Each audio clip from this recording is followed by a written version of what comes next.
Hi guys, I'm Rembrandt Flores with Flip, and to my right I have a very dear friend of mine who some of you may recognize as Cheryl Burke, who spent 17 years with a little show on ABC called Dancing with the Stars. Has anyone here watched Dancing with the Stars? That's what I thought.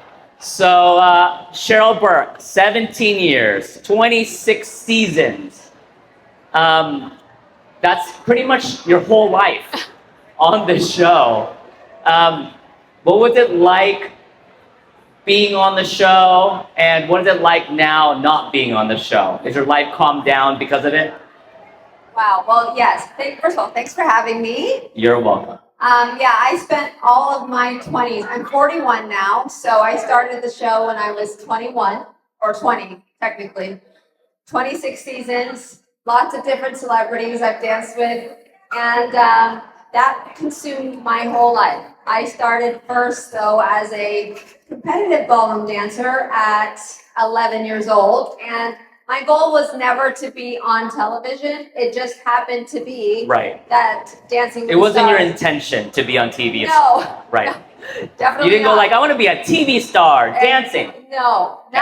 And by the way, dancing back then in 2006 when I started wasn't a thing. Like you never really saw it except on like PBS. Yeah. You know, really aging myself by saying that. You're aging the both of us. Yeah. Okay. But dance was my life and still shaped me to who I am today. And Dancing with the Stars was such an amazing experience, and I will always be grateful for that platform and for the show and for the longevity, because it's very rare that you can say that you're a part of something for 26 seasons For 26 seasons, almost 17 2 decades, years. almost 2 decades of my life.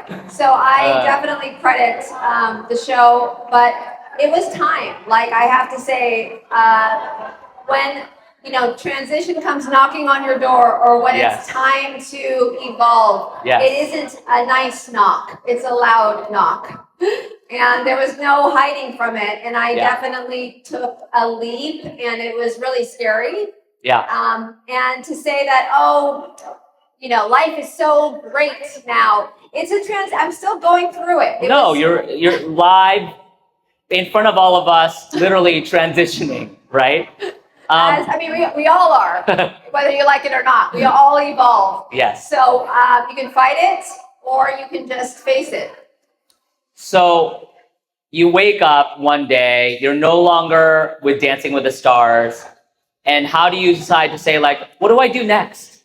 How did you decide what your chapter 2 was going to look like for you? I'm still deciding. Like, there is, just like with Dancing with the Stars and how it came about, there's always, nothing is forever, nothing. So if you really take a step back, and you can either plan, or you can kind of live in the present moment. So you didn't plan your chapter 2. You're like, okay, after I'm done with Dancing with the Stars, I'm going to do this. No, see, the thing with me is that it was what I knew for sure was that I needed to retire, that I needed to move on. You made that conscious decision. Correct. You're like, and this wasn't just overnight. This was a matter of years and years and years of deciding, am I really going to do it? When am I going to do it? Whenever I feel too comfortable doing something, I have to change. I don't like that feeling of comfort. Yeah. Because I know that I'm not being challenged anymore. And when that feeling of stagnant comes into my life, I'm a fighter. I do not like it. It doesn't make me the best version of me. Yes, I totally get it. So, according to my research, my AI research, ChatGPT did all. Don't believe everything you read. So you are now apparently developing entertainment programming in your first look deal with ABC. Is that true or false? That is true. Okay. So how did that come about? Like, obviously you have relationships with ABC, again, being 17 years with ABC through this show. So do you just knock on their door and go like, hey, I think I want to develop TV shows for you guys. And they go, sure, Cheryl, let's do that. Give them a sense of how this process is, so people have the reality of what it would be like for someone like you who has stature with the network to pursue that side of the business? So my whole thing is investing in people, right? So when I've been so, in a way, loyal, but also very committed to ABC for the last, just 20 years of my life, it was really nice to hear from them after I retired that they actually believed in me. Yeah. More than what, not saying that it's a bad thing. Dancers have the hardest job, but it was time, especially as a woman. When you're a dancer, your lifespan as a competitive dancer or just dancer is just not very long. So my mother always ingrained that in my brain is like, you need to figure out what's next because a dancer's life can only last so long. Right. And with ABC, though, the show's still going strong, which is amazing, and I'm not shocked. Crazy. I'm not shocked by that. I knew that it was time for me to really expand, what I can contribute, and that's more than just being a pro dancer. Exactly. So outside of this development deal you have at ABC, you're also doing a podcast with iHeartRadio, Yes. correct? Yes. And appropriately named I Do Part two.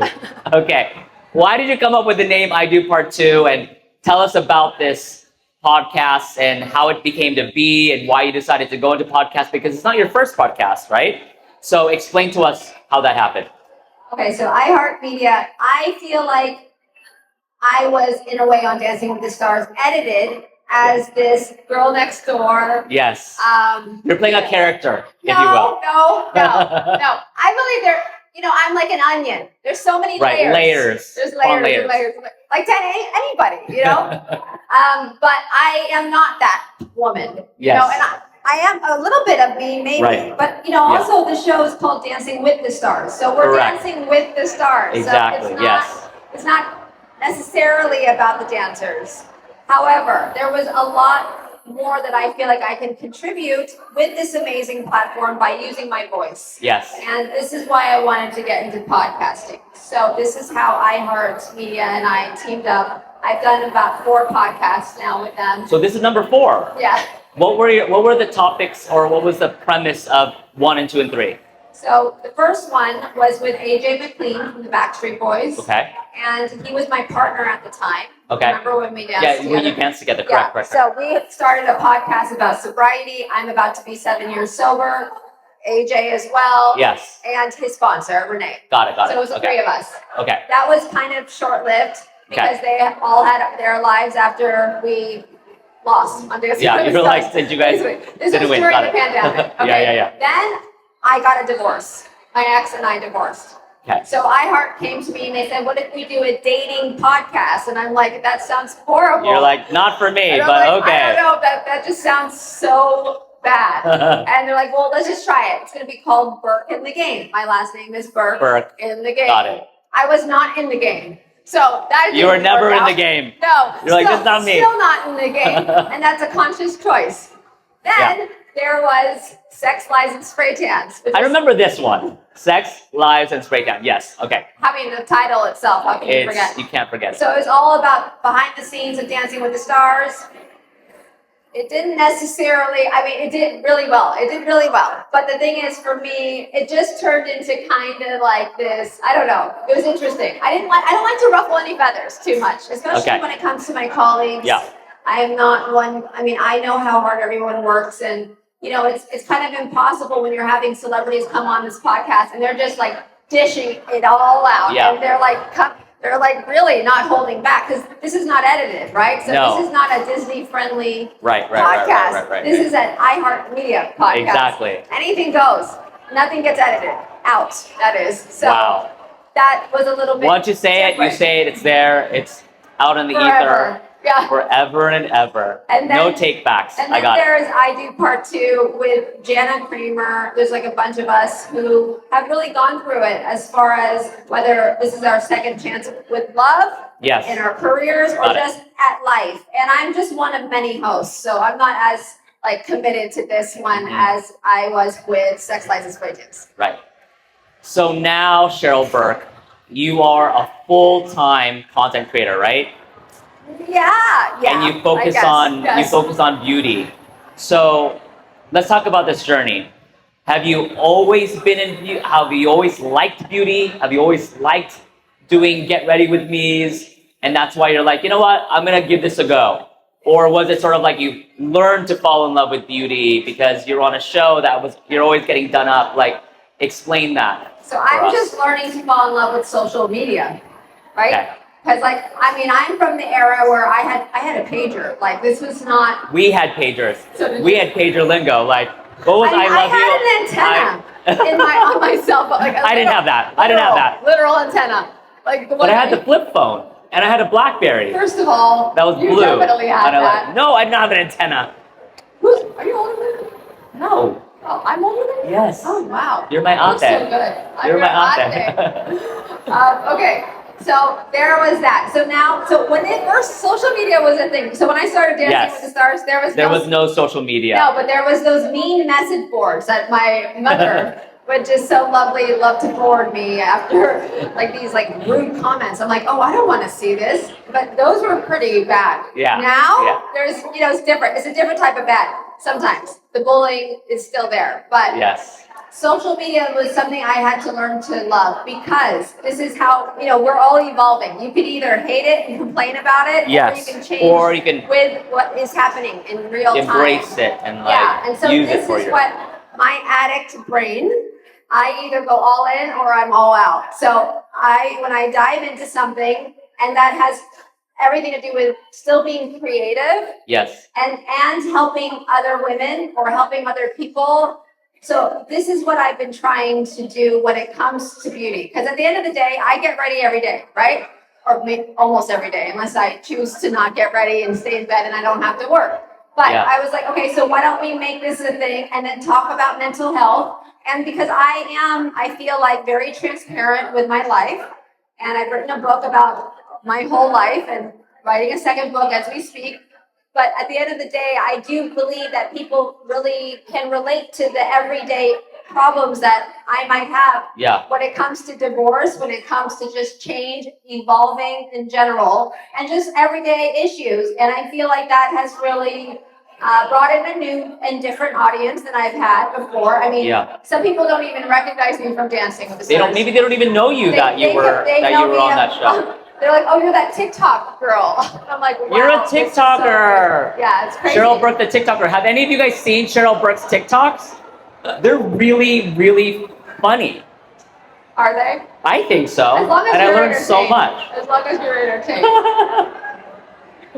So when it comes to doing these TikToks with beauty brands, are you now being approached by these beauty brands to do collaborations with you, or you're finding brands that you like personally and just obviously using them on these GWMs?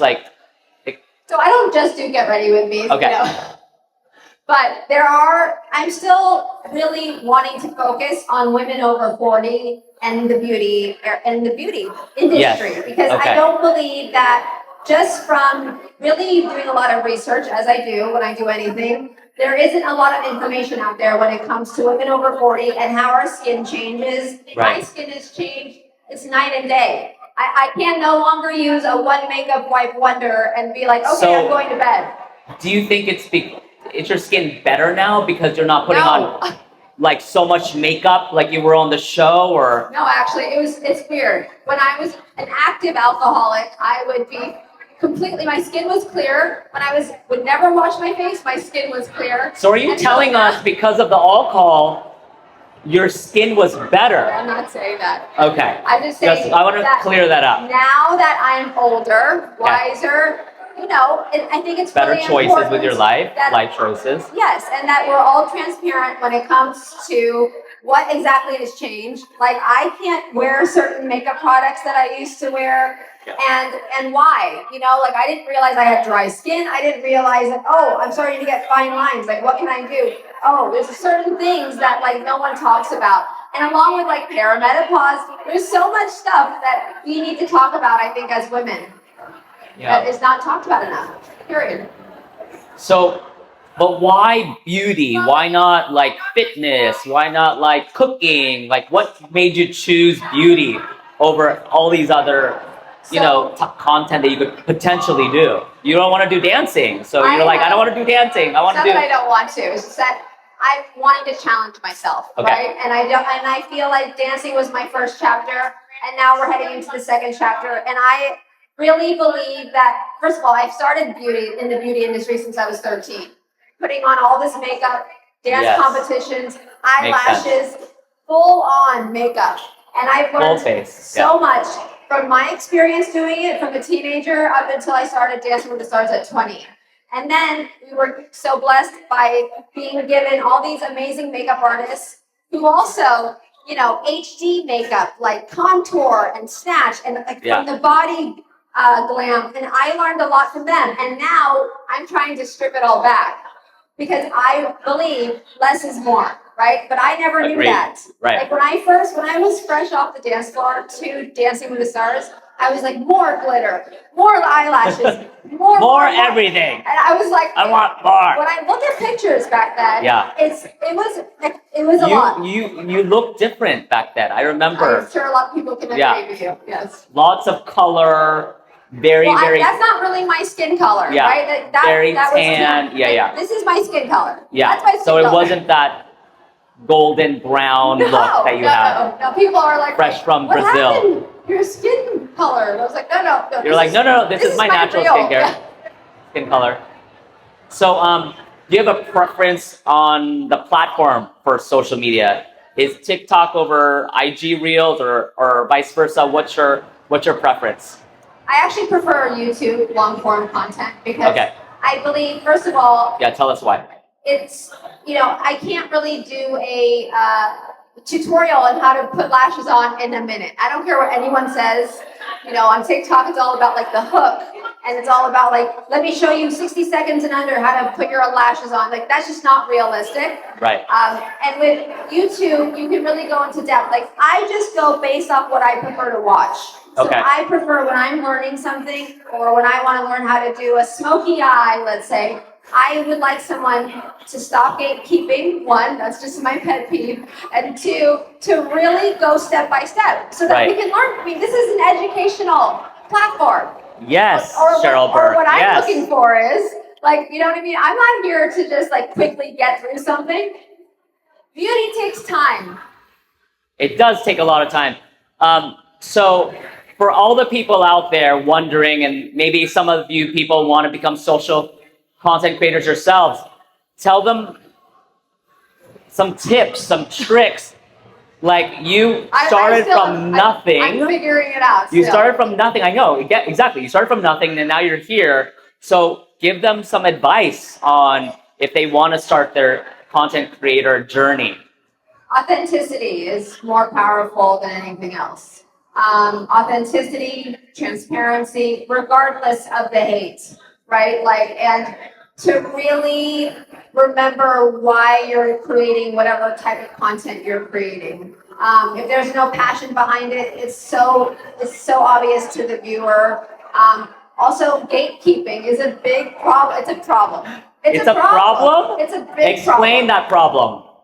When I am wanting to learn, let's say from some makeup guru, and clearly they're gatekeeping because all of a sudden they're doing an eyeliner, and then all of a sudden there's like a black liner in their eye on their waterline, and I'm like, what the hell? Wait, I swear you didn't say to do this next step. Yeah, they're like, well, you're missing a step. And then, teach me that step. And as I've been getting into this industry, I've been talking to a lot of people, and it's a thing. People gatekeep. They don't want you to know or learn their technique with putting eyeliner. It'd be like if I was teaching my celebrity a cha-cha, and I'm gatekeeping from my celebrity. And I'm like, what is the point?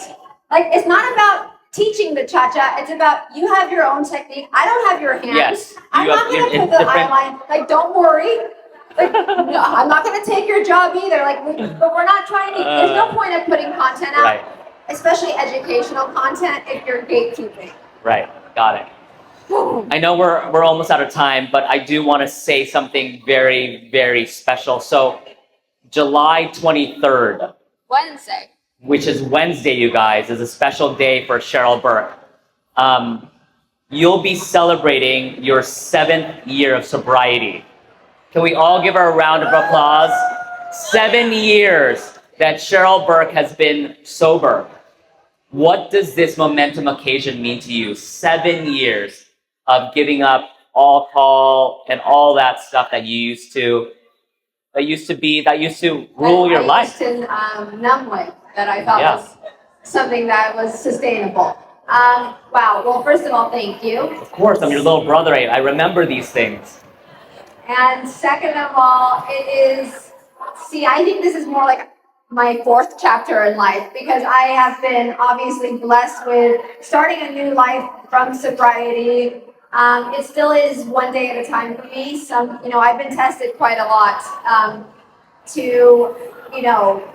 there have been dark days, I'm not even gonna lie, to maybe have a drink again. What was my life back then? And I can't tell you that, I'm 100% healed. It's just that I take life day by day, and it just helps me with staying sober. But also just to have another chance at life, I just remember that if I were to ever just relapse, I think that the shame and the guilt would really take over my whole life, and I don't think I'd be able to handle that. But it's a constant work.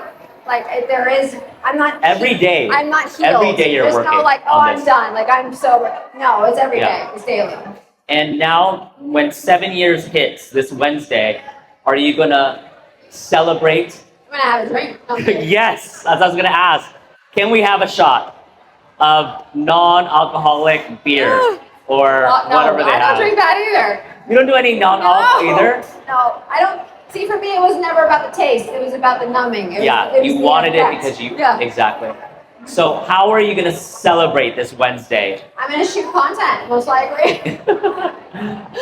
I love that. We'll do it together. I'll be with you, thank you. For 7 years. I'm a one-woman show. I forgot to add that, too. So no, I'm a sidekick for that one day. Oh, thank you. I'll be your helper. Okay. No, I'm kidding. I mean, honestly, I'm going to do what I do every day. Stay sober. I mean, that's my gift to myself. Congratulations. Thank you. Is there anything that I didn't cover, or where else can we find you? Shout out your socials. What else? Is there anything else that you can mention to us that's coming up that you want to share? Nothing? I mean, there is a couple of things, but we can't share. It's a little too premature. We can't share right now. Got it. Well, thank you so much for your time. Thank you. This was so much fun. Thank you. I love you so much. My sister, Cheryl Burke. Thank you, guys.